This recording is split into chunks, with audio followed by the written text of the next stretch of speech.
উপদেশক 10 অধ্যায় 9 পদে বলছে, যে ব্যক্তি বিশাল পাথর সরায় সে পাথরের আঘাতে আহতও হতে পারে।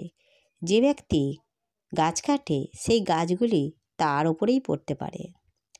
10 পদে বলছে, জ্ঞান যে কোনো কাজকে সহজ করে দেয়। ভোঁতা ছুরিতে কোনো গাছ কাটা শক্ত, কিন্তু সেই ছুরিতে যখন ঝাড় দেওয়া হয় তখন সেই কাজটা অনেক সহজ হয়ে যায়। জ্ঞানও ঠিক সেই রকম।